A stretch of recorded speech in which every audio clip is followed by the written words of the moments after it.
You know, it's always good to contribute to a conversation you find interesting. So I'm glad I got to make that short video giving my thoughts and adding my 2 cents into the conversation from Breadboy Weeb.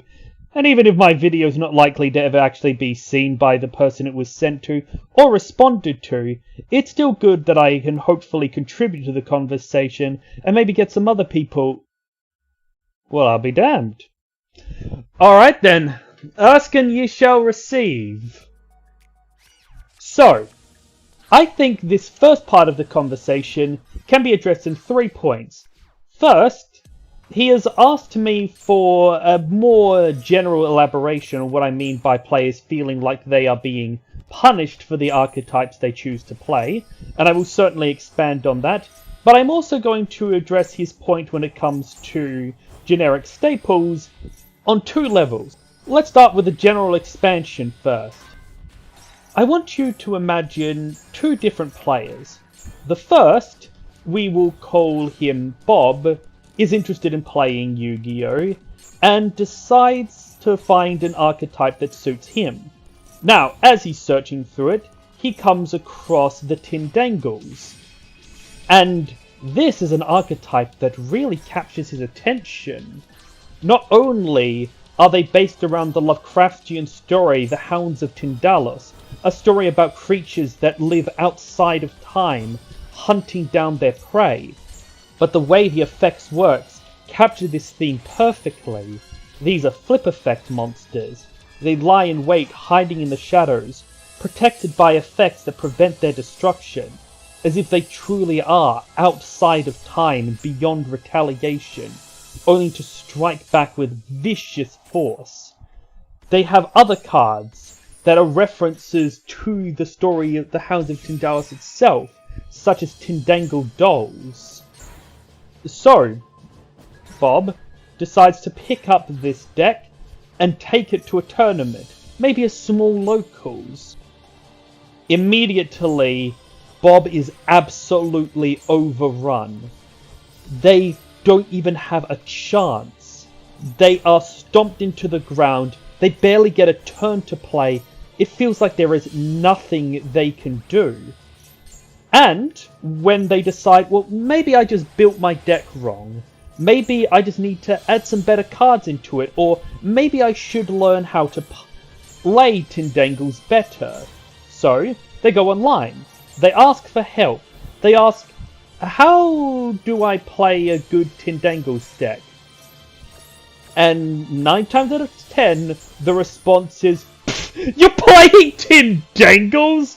What the fuck is wrong with you? Okay, first, what you need to do is kill yourself, and then you need to make sure you never ever play a garbage tier deck like Tindangles ever again, you absolute human scum. And so, rather than playing the deck that they wanted to play, Bob feels like they were punished for their choice. But, let's look at it on the other angle. Now, let us say we have the player Alice.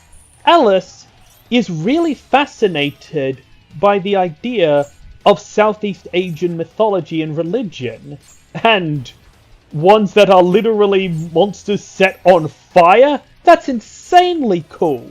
So, they decide to try out the Fire Kings deck. They bring him around to their local tournament, and they are dominating everyone. No one else has a chance against them. These Fire Kings with their new support, they are absolutely overwhelming the Red Eyes and Ice Barriers and Dark Magician players at the locals they're playing against, to the point where it stops being fun for them. It's too easy, and their friends are feeling resentful too.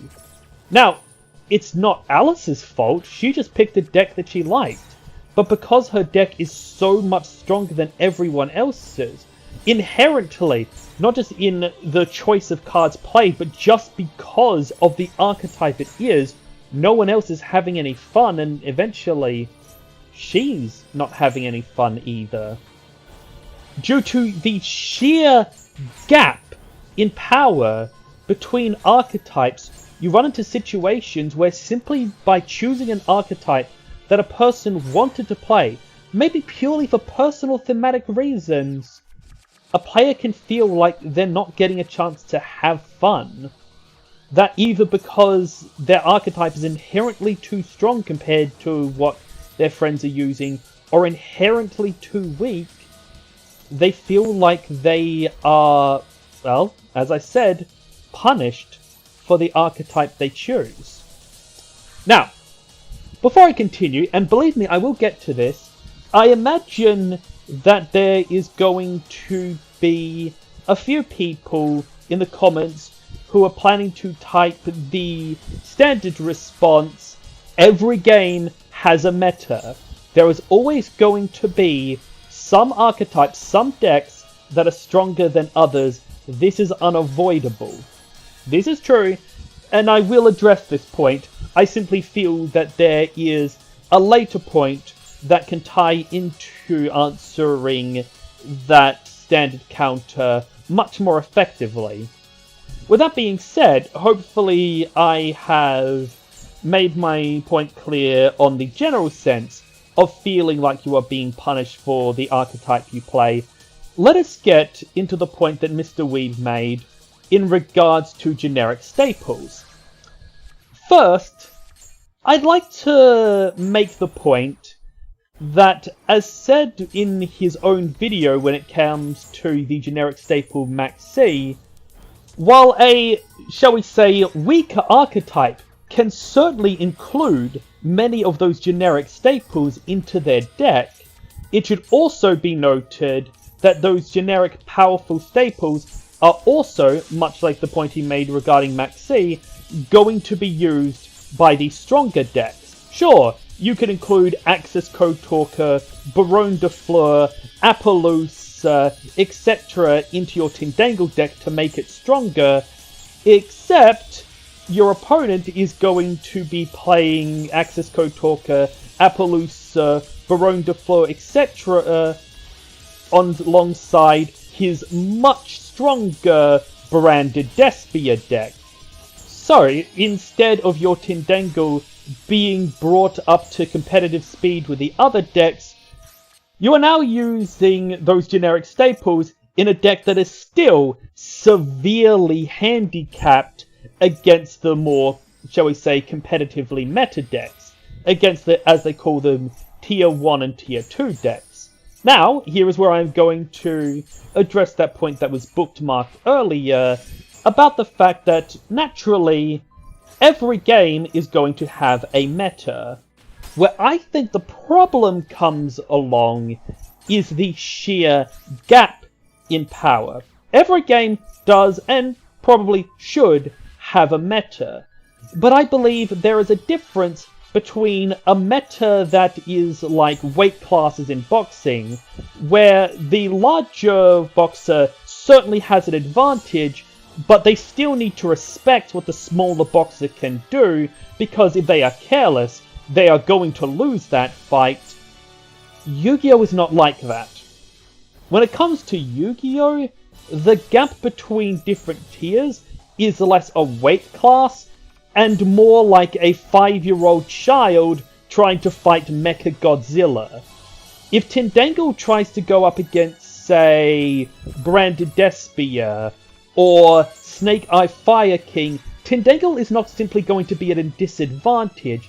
Even if Tindangle tries to compensate by adding onto itself a few generic statements, Tindangle is at such a disadvantage, it is barely going to have a chance to even play the game.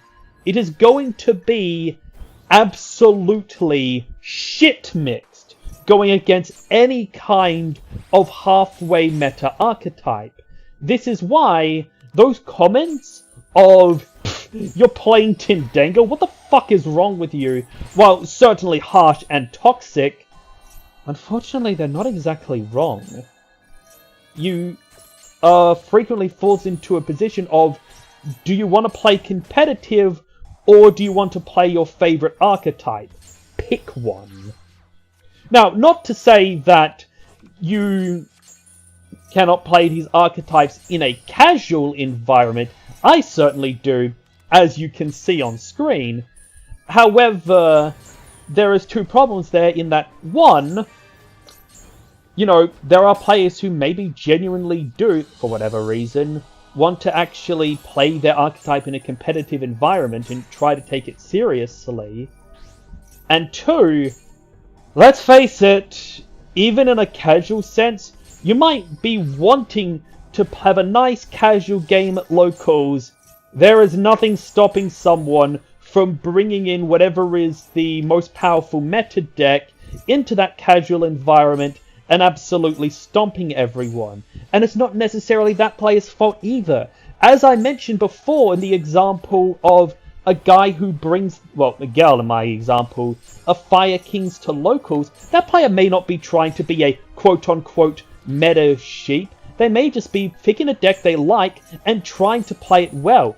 It's not their fault that Konami has designed these archetypes to have such a crippling gap in power between them. So that's my first counterpoint. Generic staples, when trying to play one archetype against another, if the archetype is just so inherently superior to the other, the generic staples aren't going to save the weaker archetype, especially since the stronger archetype can also, and often do, include those generic staples as well, because, hell, they're good cards. Also, it should be noted that not every deck can run some of these generic staples. For example, I have been an Aliens main for years, and Aliens is actually one that struggles to play most of the generic hand traps. Why? Because many of the strongest cards you can put into an Alien deck require you to play pure reptiles.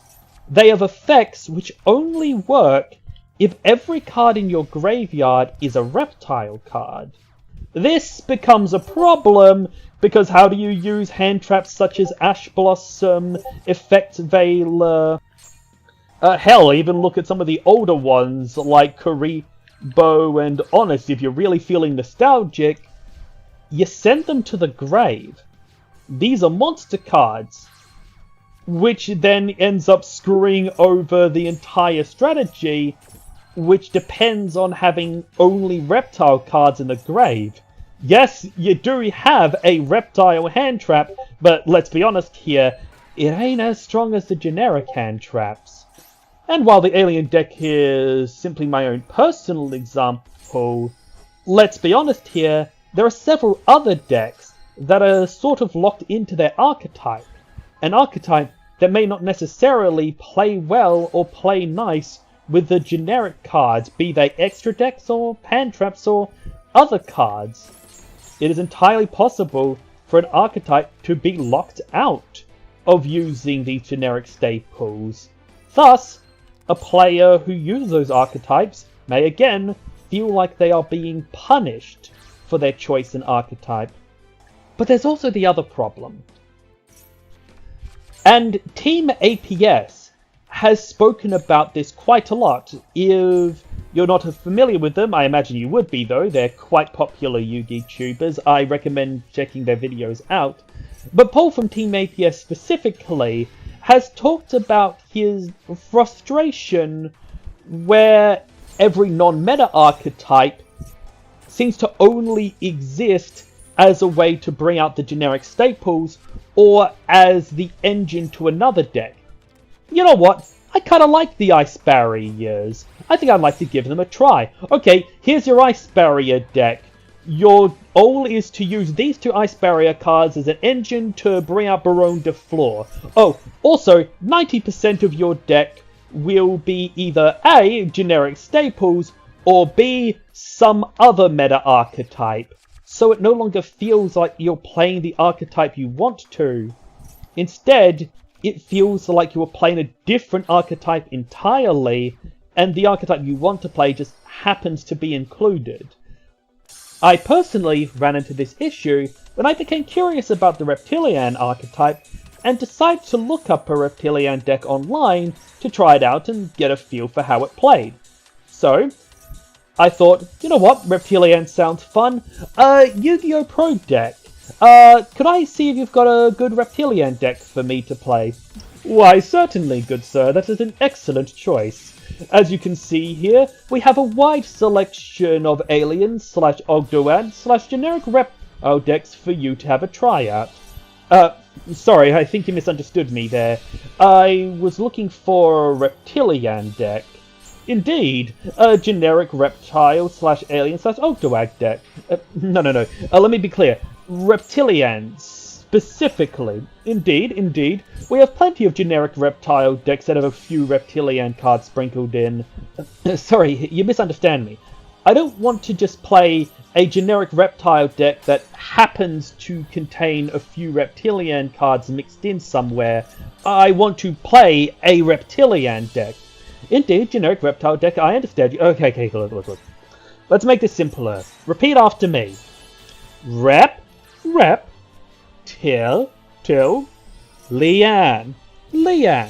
Reptilian. Generic reptile. Eat a dick! Now, your second point. I admit I'm not entirely sure what you were trying to say. Rather, it feels to me, given the context of what we are talking about, that there may have been a typo, or what you were trying to say was not the same as what you actually ended up typing out. So, to try to be thorough and to engage in this in good faith, I am going to both address what I think you were trying to say, as well as your exact literal words. So first, let me address what you literally said, and that is cards that would be bannable in some archetypes are perfectly fine in others. Now, this is why I feel that there may have been a typo or something there, because when read literally as said, I feel that this makes a point contrary to what you were trying to make, in the idea that anyone can play any archetype they wish and still have a good time.